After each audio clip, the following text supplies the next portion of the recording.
ফ্রেজারগঞ্জ এলাকায় প্রায় 400 মিটার নদী বাঁধে ধস। ট্রেটা ব্লক দিয়ে ভাঙন রোধের বৃথা চেষ্টা। আইলা বাঁধের দাবি এলাকাবাসীর। কথায় বলে, নদীর ধারে বাস, দুঃখ 12 মাস। প্রবাদ বাক্য সত্যি হচ্ছে প্রতি বছরই ফ্রেজারগঞ্জের মানুষের কাছে। নদীর ধারে বাস করার যে কি জ্বালা হারে হারে টের পাচ্ছে দক্ষিণ 24 পরগনা জেলার নামখানা ব্লকের ফ্রেজারগঞ্জ বকখালির এলাকাবাসী এবং ব্যবসায়ীরা। প্রতি বছরের বিভিন্ন প্রাকৃতিক বিপর্যয়ের দগধগে ঘা এখনও শুকায়নি। তার মধ্যে আবার ফ্রেজারগঞ্জ এলাকা থানাঘাট থেকে হাতিকন্যার পর্যন্ত প্রায় 400 মিটার নদী বাঁধে বিভিন্ন জায়গায় ধস এবং ফাটল। আতঙ্কে বহু এলাকাবাসী এবং ব্যবসায়ীরা এলাকা ছেড়েছে। তার মধ্যেই প্রশাসনের পক্ষ থেকে পাইলেন দিয়ে এবং জাপানি মডেলের ট্রেটা ব্লক বানিয়ে নদী বাঁধ রক্ষা করার চেষ্টা চালানো শুরু হয়েছে। যে কোনো উপায়ে বকখালিকে রক্ষা করতে হবে, এই সংকল্প রয়েছে প্রশাসনের। কিন্তু এলাকার মানুষের দাবি, এই ট্রেটা এবং পাইলেন দিয়ে কখনো নদী বাঁধ রক্ষা করা যাবে না। এর আগেও বিভিন্ন প্রকল্প দিয়ে চেষ্টা করা হয়েছে, তা ক্ষণস্থায়ী। কোটি কোটি টাকা জলে গেছে।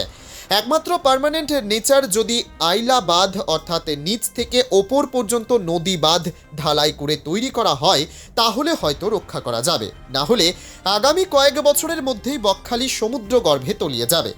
এ বিষয়ে নামখানা পঞ্চায়েত সমিতির সভাপতি অভিষেক দাস বলেন, চেষ্টা করা হচ্ছে নদী বাঁধ রক্ষা করার, সেই মতো কাজ শুরু হয়েছে।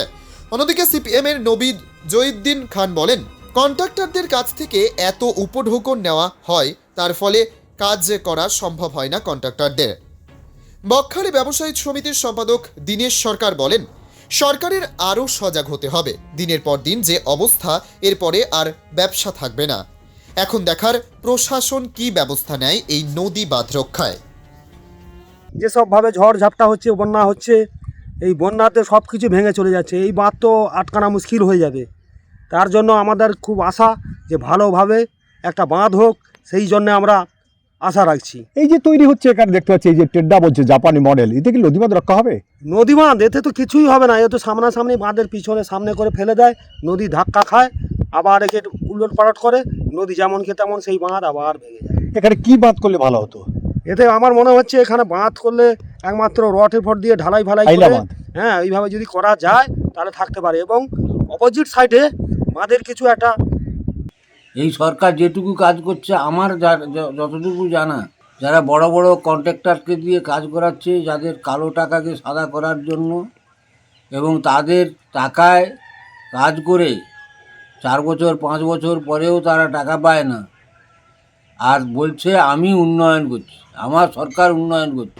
আতঙ্কে দেখুন, আমরা জানি দক্ষিণ সুন্দরবনের ঠিক প্রান্তভাগে সুন্দরবন আমাদের নদী বেষ্টিত এরিয়া। সেখান থেকে দাঁড়িয়ে কেন্দ্রীয় সরকার সেচ দপ্তর থেকে কোনোভাবে, শুধু সেচ দপ্তর নয়, আমাদের MGNRGS থেকে শুরু করে প্রত্যেকটি জায়গায় একটা টাকাও দেয়নি। আপনারা সংসদে বাজেট পেশেও দেখেছেন বাংলা কীভাবে বঞ্চিত। কিন্তু মানবিক মুখ্যমন্ত্রী মমতা বন্দ্যোপাধ্যায় রাজ্যের কোষাগার, যে আমাদের কোষাগার আছে, সেখান থেকে সেচ দপ্তরের পক্ষ থেকে আমাদের প্রচুর পরিমাণে কাজ চলছে বর্তমান। নদী বাউন্ডারি থেকে শুরু করে, যেখানে আমাদের ক্যানেল আছে সেখান থেকে শুরু করে, বা আমাদের facing of Muriganga, facing of আমাদের বে অফ বেঙ্গল, বা ফেসিং অফ সপ্তমুখী। এই নদী ভাঙন রুখতে গেলে পিলার বা আপনাদের ওই ইট দিয়ে যে ব্লক পিচিং করে যদি সুন্দরভাবে করা যায়, তাহলে আটকে যাবে। যেটা আমাদের বকখালির এই দাস ভবনের এই জায়গাটায় হয়েছে, এরকমভাবে যদি পুরো এরিয়াটাকে করা যায় সরকারের পক্ষ থেকে, তাহলে সুন্দরভাবে তাহলে আমাদের ভাঙনটা রোখা যাবে। আর সাধারণভাবে অর্ডিনারিভাবে যদি করা যায় তাহলে ভাঙন রোখা। এখন যে টেড্ডা হচ্ছে বলছে জাপানি মডেলে হচ্ছে, নদী বাঁধে রক্ষা হবে, কি বলবেন? এখন জাপানি মডেলে করছে, এবারে প্রাকৃতিক দুর্যোগ বা সমুদ্র তাকে কতটা রক্ষা রাখবে সেটা সমুদ্রের উপরেই নির্ভর করবে। প্রতি বছর কি ক্ষতি হচ্ছে? প্রত্যেক বছরই তো ভাঙন হচ্ছে কর্নারটায়, হাতিকন্যার যেটাকে বলে, বালিয়াড়ার ওই কর্নারটায়। ওই কর্নার থেকে আমাদের ফ্রেজারগঞ্জ যেটা কোস্টাল থানা রয়েছে, ওই কোস্টাল থানা পর্যন্ত প্রত্যেক বছরই মানে ভরা কটালে এবং ঝড়ঝঞ্ঝাট হলেই ওখানে ভেঙে যায় প্রত্যেক বছর। আপনার নাম? আমার নাম দীনেশ সরকার। কি দায়িত্ব আছে? আমি বকখালি ব্যবসায়ী সমিতির সম্পাদক।